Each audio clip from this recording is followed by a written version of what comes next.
오늘의 하이라이트 뉴스를 전해드립니다. 12월 11일 수요일 오늘의 뉴스 주선우입니다.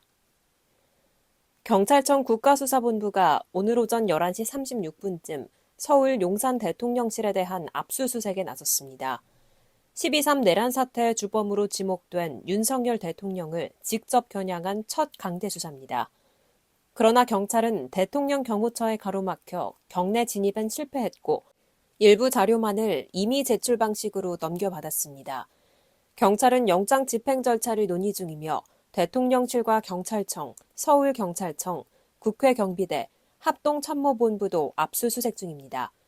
제대로 수사하지 않는다면 경찰은 오직 내란 주요 가담자로만 역사에 기록될 수밖에 없기에 법원은 경찰의 내란 범죄는 검찰의 수사권이 있다는 검찰청법을 근거로 김용현 전 장관을 구속했습니다. 김용현 전 국방부 장관이 구속영장이 발부된 시점에 자살을 시도하다 제지됐습니다. 김 전 장관은 현재 보호실에 수용 중이며 건강에는 이상이 없는 것으로 전해졌습니다.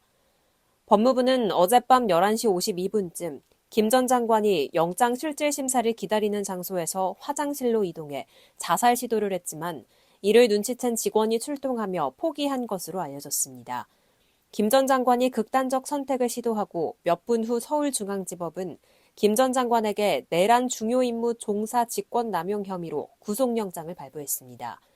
김 전 장관은 윤 대통령이 충암고 1년 선배로 비상계엄을 대통령에게 건의하고 포고령 작성에 관여한 혐의를 받고 있습니다.